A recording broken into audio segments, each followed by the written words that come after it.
ఈశ్వరా నువ్వు ఎంతటి కరుణామూర్తివి, కడుపు ఇక్కడ పెట్టకుండా కడుపు ఇక్కడ తలిక్కడ పెడితే కాదనేవాడెవడున్నాడు? కానీ అప్పుడు నాకు దాహం ఇస్తే నీరు వెంటనే శరీరంలో కెడితేనే ప్రాణం నిలబడుతుంది.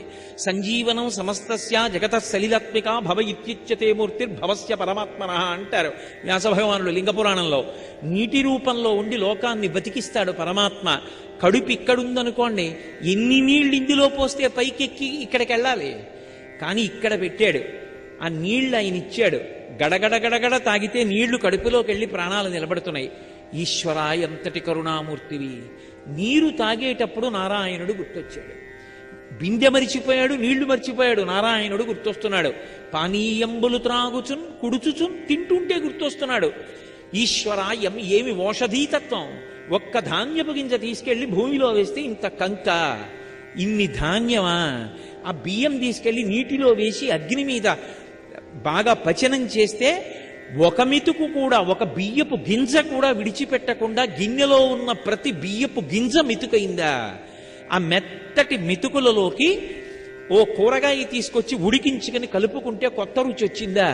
ఆ రుచి గ్రహించినే సంతోషించడానికి నాలుక మీద రసాంకురాలా? దాన్ని నాలుక మీద పెట్టుకునేటప్పటికి జిగురుతో లోపలికి జారడానికి మళ్ళీ మ్యూకస్ టైలిన్ పుట్టడమా? అది లోపలికి జారిపోతే అంత అసహ్యంగా నేను తినేసినటువంటి పదార్థాలన్నింటినీ అమాశయపాకమైపోతే నేనే ఎంతో ప్రీతిగా తిన్నది బయటికి మళ్ళీ వాంతి అయితే నేను తినను. అటువంటిది తిన్నదాన్నంతా లోపల కూర్చుని అహం వైశ్వానరో భూత్వా ప్రాణినాం దేహమాశ్రిత ప్రాణాపాన సమాయుక్తం పచాన్యన్నం చతుర్విధం. నువ్వు జీర్ణం చేస్తున్నావా? రుచి చెప్పడానికి ఇంత మెత్తటి నాలుక, దాని మీద రసాంకురముల, పైన కింద గట్టిగా ఉండే 32 పళ్ళ, 2 వరసలా. ఈ పదార్థాన్ని నాలుక తొయ్యడమా, పళ్ళు నవలడమా, అది లోపలికి వెళ్ళడమా, జీర్ణం అవడమా, తెల్లవారేటప్పటికీ పిప్పి కిందకి రావడమా, సంవరణీకడ్డరములు సడలిపోవడమా, అది జారిపోవడమా, బయటికి వస్తే దుర్వాసన, ఇందులో ఉంటే నవరంధ్రములున్నా కూడా వాసన బయటికి రాకుండా ఆపావా? ఏమి ఈశ్వరా నీ చమత్కారం, ఏమి నీ సృష్టి, ఏమి పరమాద్భుతమైన శిల్పివి. కామకోటి పీఠాధిపత్యం వహించిన చంద్రశేఖరేంద్ర సరస్వతి మహాస్వామి అంటుండేవారు, నేను ఎన్నో గీతలు గీశాను, ఎన్నో అక్షరాలు రాశాను, నీటి తడికి అవన్నీ పోయాయి. నేను మా అమ్మ కడుపులో ఉండగా ఒక మహాశిల్పి గీశాడు ఈ గీతలు. ఎన్నిసార్లు కడిగానో ఈ చెయ్యి, ఆ గీతలు మాత్రం పోలేదు. ఏ ఉలిపెట్టి గీశాడో. కాబట్టి ఆయనని స్మరించడానికి, ఆయన జ్ఞాపకానికి రావడానికి, ఆయన జ్ఞాపకానికి వచ్చి పరవశం కలిగి విశ్వాన్ని మర్చిపోవడానికి అధ్యవసాయముతో కూడుకున్నటువంటి బుద్ధి ఉండాలి తప్ప భక్తి కొరకు ప్రత్యేకంగా ఒక గదిలో కూర్చున్నంత మాత్రం చేత తరించడం ఎలా సాధ్యం అవుతుంది? ఎక్కడ కూర్చున్నా, ఎక్కడ నిలబడినా ఆ ఈశ్వరుని యొక్క స్మరణలు మనసులోకి వస్తున్నాయనుకోండి, విశ్వముతో సమన్వయమవుతూ విశ్వాన్ని మర్చిపోయి విశ్వనాథుడు కనబడుతూ ఉంటాడు.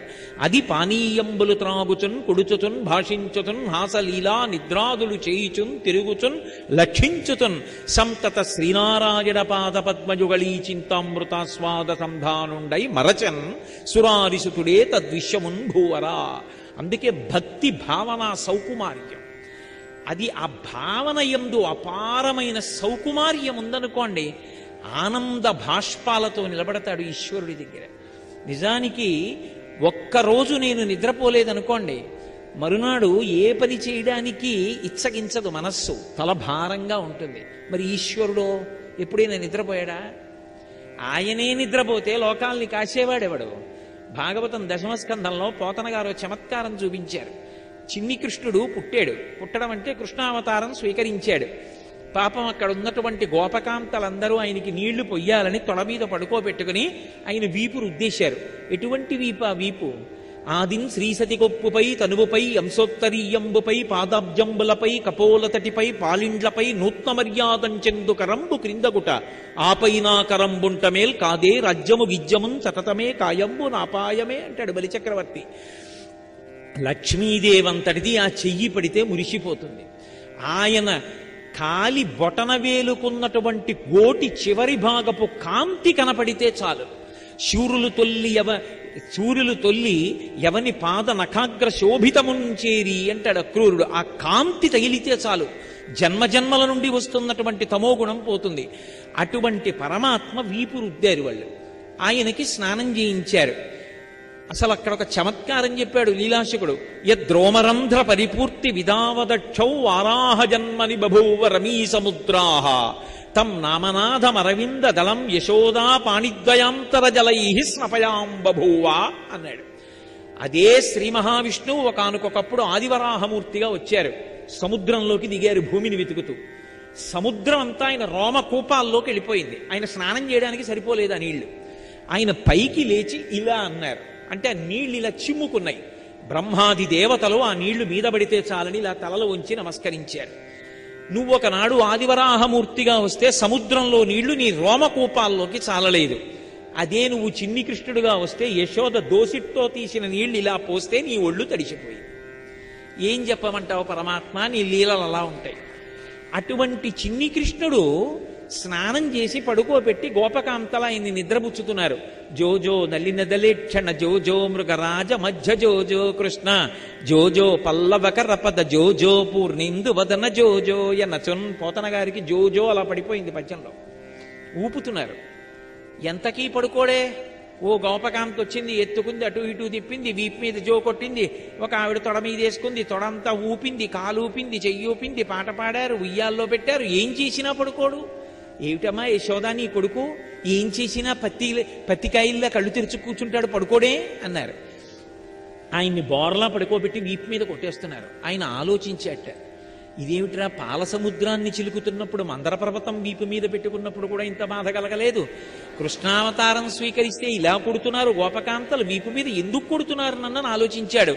లోకములు నిదురపోవగత నిదిరింపని శుభగుడు రమణుల్ జోకొట్టి పాడ నిదురం గైకొను క్రియనూరకుండె కనుదెరవకయున్న నరపోతన గారు. ఓహో, ఈ లోకంలో ఉన్న వాళ్ళకి అలసట ఒకటి ఉంది. అలసట ఉంది కాబట్టి వాళ్ళు నిద్రపోతారు కాబట్టి మళ్ళీ లేస్తూ ఉంటారు. నాకో నిద్రపోవడం అన్నది లేదు. నేను నిద్రపోతే లోకాలు చూసేవాడెవరు? నేను నిద్రపోను.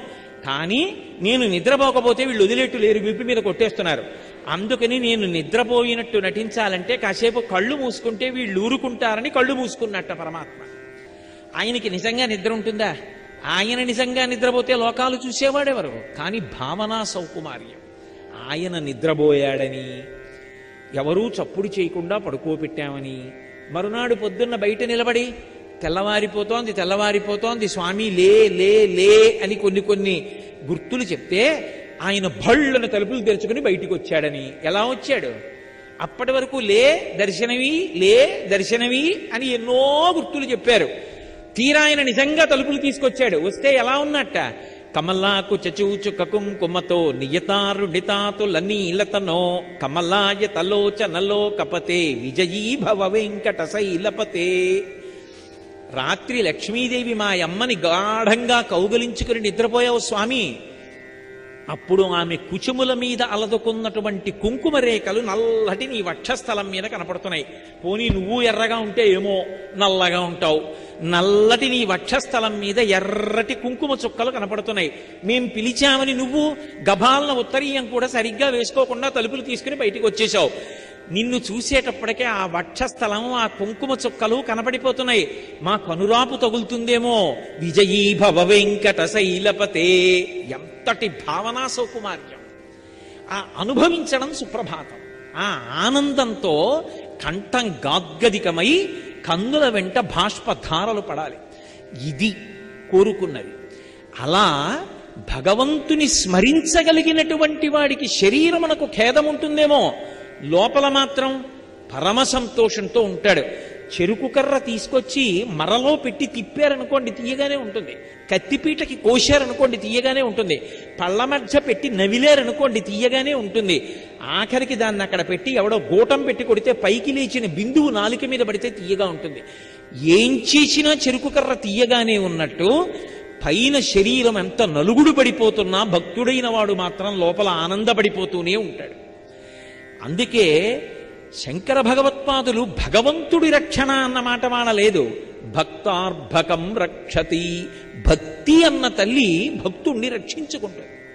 ఆ భక్తి అన్న భావనలో, ఆ భావన సౌకుమార్యంలో, ఆ సంతోషంలో గురుంకులిడి ఉండేటటువంటి వ్యక్తిని శరీరాన్ని బాధ పెట్టగలరేమో కానీ ఆయన ఆనందం అనుభవించకుండా చెయ్యగలిగిన వాడు మాత్రం లోకంలో ఉండడు. అది కదూ ప్రహ్లాదోపాఖ్యానం. ఎంత బాధ పెట్టాడు తండ్రి, ఎంత బాధ పెడితే మాత్రం మానేశాడు.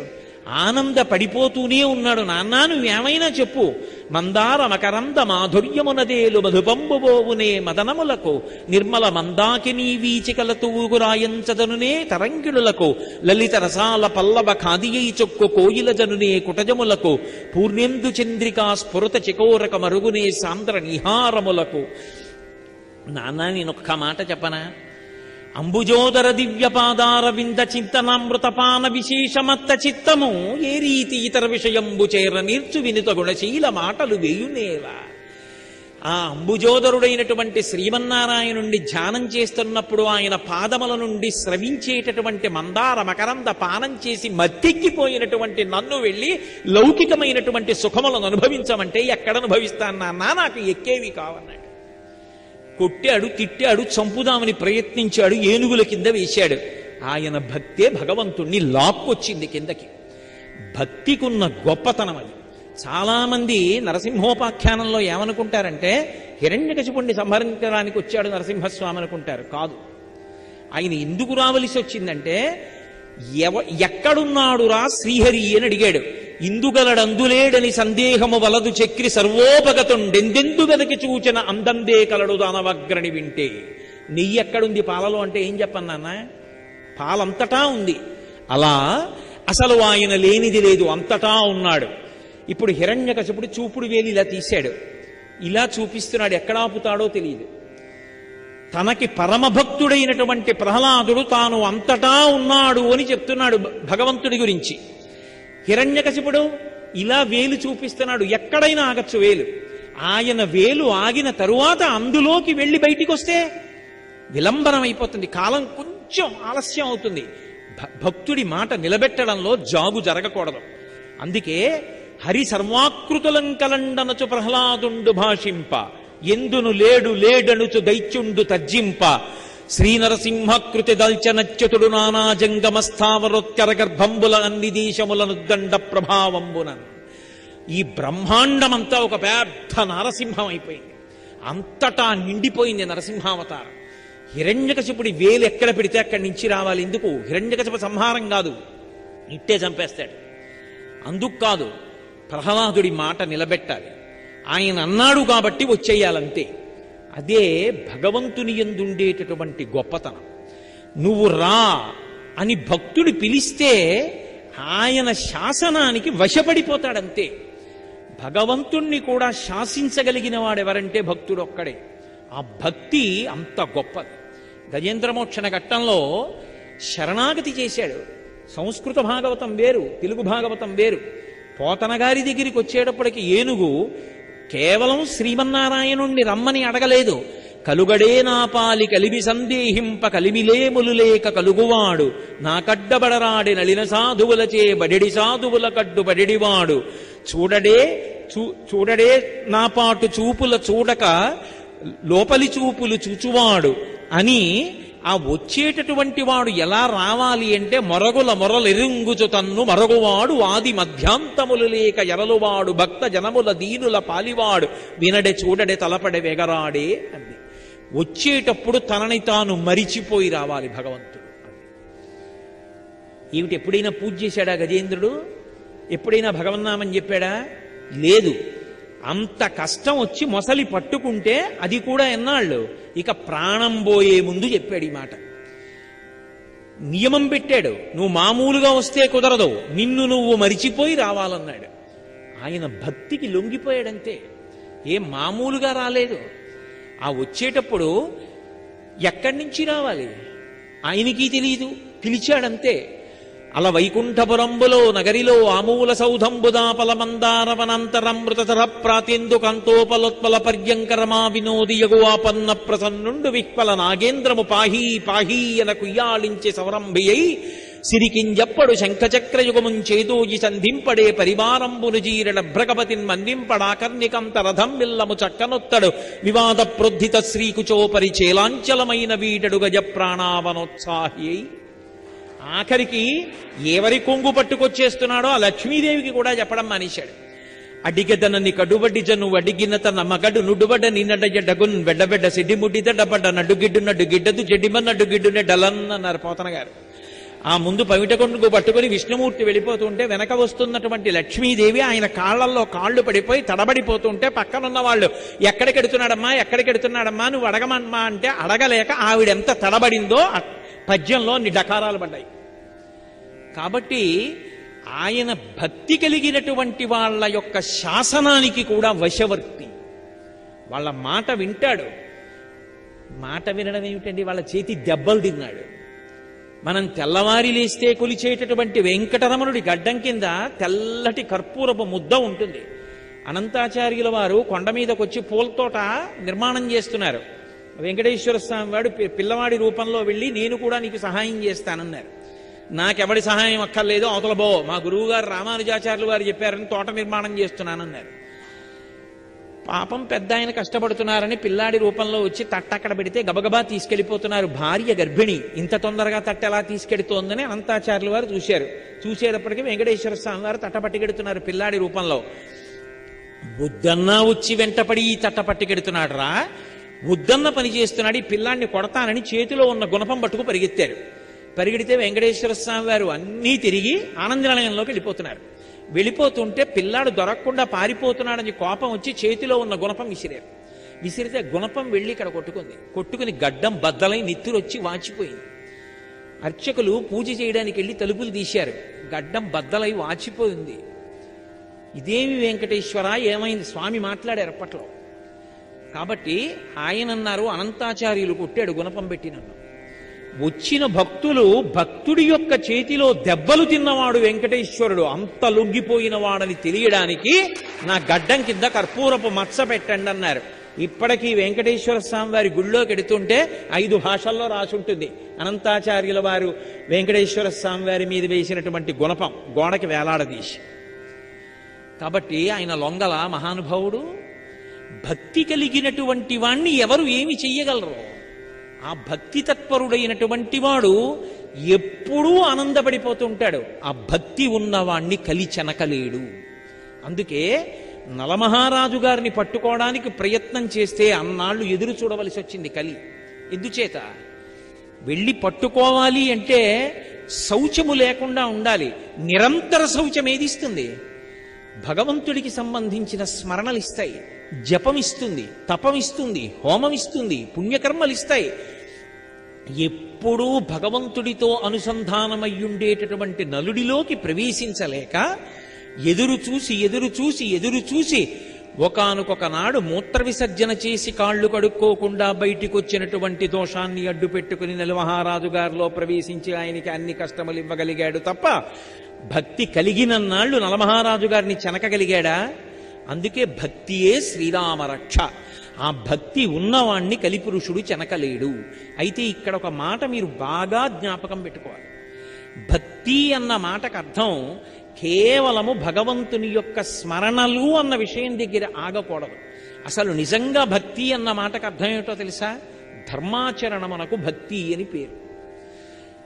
నాకు మా అబ్బాయి తీసుకొచ్చి ప్రతిరోజు బుట్టడు పూలు నా పాదాల మీద పోసి, మెళ్ళో ఓ పెద్ద పూలదండ వేసి, నా ఒళ్ళంతా చందనం రాసి, నా కాళ్ళ మీద పడి నమస్కారం చేసి, వీధిలోకి వెళ్ళి మాత్రం నేను వద్దన్న పనులన్నీ చేస్తున్నాడు అనుకోండి, నేను సంతోషిస్తానా? నా రెండో కొడుకు మాత్రం పొద్దున్నే వచ్చి నా 2 కాళ్ళకి నమస్కారం పెట్టి పరమధార్మికమైన జీవనం చేసి నేను ఎలా బ్రతకమన్నానో అలాగే బ్రతికి తృప్తితో జీవనం చేస్తున్నాడు అనుకోండి, నేను ఎవరిని చూస్తే సంతోషిస్తాను? నా రెండో కొడుకుని చూస్తే సంతోషిస్తా, పెద్ద కొడుకుని చూసి సంతోషించాను. అందుకే ధర్మము అన్న మాటకు అర్థం ఏమిటంటే ధ్రియతేవా జనైరితి ధర్మం. ఈశ్వరుడు ఎలా బ్రతకమని చెప్పాడో అలా బ్రతుకుతున్నవాడెవరో వాడి పట్ల ఈశ్వరుడికి ప్రీతి ఎక్కువ. అందుకే ఎవడు ధర్మాత్ముడో వాణ్ణి నిరంతరము రక్షిస్తుంటాడు. వామనమూర్తి యొక్క ఘట్టంలో వాడు నా కొరకు రక్షింపవలయువాడు అన్నాడు. నేను వాణ్ణి రక్షించానంటే నా గొప్ప అనుకోకండి. ధర్మాత్ముడైన వాణ్ణి నేను రక్షించకపోతే అసలు నేనున్నానని లోకం నమ్మదు. నేనొకడిని ఉన్నాను అని నమ్మాలంటే ధర్మాత్ముణ్ణి రక్షించాలి. అందుకు రక్షించా, వాడి కోసం కాదు, నా కోసం. అందుకే ధర్మాత్ముడు ఎక్కడుంటాడో అక్కడే పరమేశ్వరుడు ఉంటాడు. వాడితోనే కలిసి నడుస్తూ ఉంటాడు భగవంతుడు ఎప్పుడు. అందుకే శ్రీరామాయణంలో ధర్మం గురించి కౌసల్యామాత ఒక మాట మాట్లాడుతుంది. దాన్ని చద్దెన్నపు మూట అంటారు పెద్దలు. ఈ శ్లోకం పిల్లలకి తప్పకుండా చెప్పండి అంటారు. ధర్మాచరణము మనకి సమయం అంతా అనుకూలంగా ఉన్నన్నాళ్ళు చేయడం కాదు, సమయము ప్రతికూలంగా ఉన్నప్పుడు కూడా ధర్మాచరణమును విస్మరించరాదు. ధర్మము ధర్మమే, ధర్మాన్ని ధర్మంగా నిర్వర్తిస్తూనే ఉండాలి.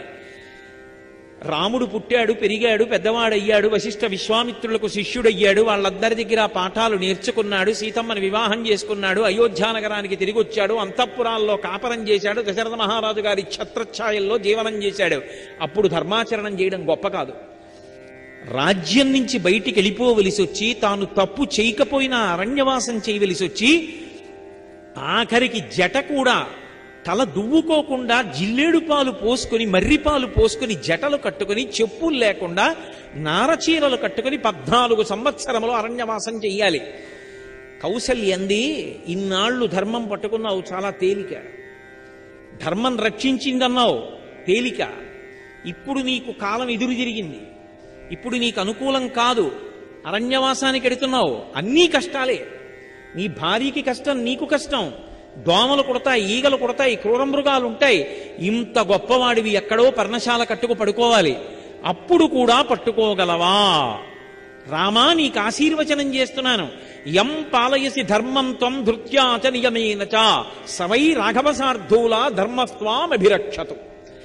ఏ ధర్మాన్ని ఇంతకాలం నియమంతో పట్టుదలతో అనుష్ఠించి దాని యొక్క అనుగ్రహాన్ని పొందావో, కాలము ప్రతికూలముగా ఉన్నప్పుడు కూడా ఆ ధర్మాన్ని పట్టుకుని నువ్వు రక్షింపబడదవుగాక, ధర్మాన్ని మాత్రం విస్మరించవద్దు అంది. రాముడు ధర్మాన్ని ఒక్క విషయంలో పక్కన పెట్టాడు అనుకోండి, 2 కాండలు లేవు రామాయణంలో. కిష్కింధకాండలో సుగ్రీవుడితో స్నేహం చేసుకోవడం మానేసి వాలితో స్నేహం చేసుకుంటే చాలు, వాలి చిటిక వేసి పిలిస్తే వస్తాడు రావణాసురుడు, అంత భయం. అటువంటి వాలితో స్నేహం చేసుకోవాలా? ఎందుకనంటే వాలే పెద్ద దోషం చేశాడు, తమ్ముడి భార్యను తెచ్చి తాను అనుభవిస్తున్నాడు. నువ్వే అధర్మంలో ఉన్నావు, నీతో నాకు స్నేహం ఏమిటి? వాలిని సంహరించి సుగ్రీవుడితో స్నేహం చేసుకున్నాడు ధర్మం కోసం. ధర్మం కోసం సుగ్రీవుడితో చెలిమి చేసుకున్నాడు కాబట్టి సుందరకాండ వచ్చింది, యుద్ధకాండ వచ్చింది, తర్వాత పట్టాభిషేకం అయింది. ఎవడెలా పోతే నాకెందుకు, నా పనవడం కావాలని చెప్పి మార్గాన్ని విడిచిపెట్టి పనివడం ఒకటే చూసుకుని ఉంటుంటే ఇవాళ రామాయణం మనందరం ఇంత గొప్పగా చదువుకుంటామా? రామాయణాన్ని ఇంత కీర్తిస్తామా? త్రేతాయుగం, ద్వాపరయుగం దాటిపోయినా కలియుగంలో కూడా ఏ ఊరెళ్ళినా రామాలయం, రామనామం ఉంటాయా? ధర్మం ఒక్కటి గొప్పది. భక్తి అన్న మాటకి విస్తృతిలో ఆలోచన చేస్తే ధర్మమును ఎవడు ఆచరిస్తాడో వాడు పరమ భక్తుడు అని గుర్తు. కాలము కలిసి రాని, కాలము కలిసి రాకపోని ధర్మాన్ని తప్పకుండా ఎవడు పట్టుకుంటాడో వాడు చిరంజీవి. మీకు అది, దానికి రామాయణమే తార్కాణము. రావణాసురుడు తపస్సు చేసి చిరంజీవిత్వం అడిగాడు, కుదరదన్నాడు బ్రహ్మగారు. కుంభకర్ణుడిని అసలు అడగడానికి అవకాశమే ఇవ్వలేదు. విభీషణుడు, నాకు ఎప్పుడూ ధర్మం మీద అనురక్తి నిమ్మని అడిగాడు, నువ్వు చిరంజీవి అన్నాడు. ఇవాళ్టికి పుట్టినరోజు వస్తే నల్ల నువ్వులు, బెల్లం ముక్క, ఆవు పాలు కలిపి 3 మాటలు పుచ్చుకుని చిరంజీవుల పేర్లు తలుచుకుంటాం. అశ్వత్థామ, బలివ్యాసో, హనుమాంశ్చ విభీషణ అని, పరశురామో, కృపాచార్యో అని చెప్పి 7 పేర్లు తలుచుకుని సప్తైతే చిరజీవినః అంటాం. 7 చిరంజీవుల్లో విభీషణుడు ఒకడయ్యాడు. అడిగాడా బ్రహ్మగారిని వరం? అడగలేదు. ఎవడు ధర్మాత్ముడో వాడు ఈశ్వరుడి చేత రక్షింపబడతాడు, ఎవడు ధర్మం తప్పాడో వాడు ఈశ్వరుడి యొక్క రక్షణ పొందలేడు. అందుకే భక్తి అన్న మాటకు అర్థము ధర్మాచరణమే. ధర్మం ఎవరు చెప్పాలి? వేదప్రోక్తము ధర్మము. వేదం ఏం చెప్పిందో అది ధర్మం. అందుకే వేదో నిత్యమధీయతాం తదిదితం కర్మస్వనుష్ఠీయతాం అంటారు శంకర భగవత్పాదులు. వేదప్రోక్తమైనటువంటి ధర్మాన్ని పట్టుకుని ఎవడు అనుష్ఠిస్తాడో వాడు సర్వకాలముల యందు రక్షింపబడతాడు. అసలు వాంగ్మయాన్నంతా పిండేస్తే 2 అక్షరాలు ధర్మం. ఆ ధర్మాన్ని ప్రచారం చేయడానికే శంకరాచార్యుల వారు ఇన్ని పీఠాలు పెట్టారు. ఆ ధర్మాన్ని లోకంలో ప్రచారం చెయ్యడానికే ఇన్ని గ్రంథాలు వచ్చాయి, ఇంత వాంగ్మయం వచ్చింది. ఆ ధర్మం అన్న మాట లేని నాడు మనుష్య జాతికి అసలు ఏ విధమైనటువంటి ఉద్ధరణ అవకాశం లేదు. ఆ ధర్మాన్ని ఎవడు అనుష్ఠిస్తాడో వాడు సర్వకాలముల యందు ఈశ్వరుడికి ప్రీతిపాత్రుడవుతాడు. 2, కలియుగంలో కలిపురుషుడి నుంచి మనని రక్షించగలిగినది ఏది అంటే భగవంతుని యొక్క నామము. కలౌ నామ సంకీర్తన.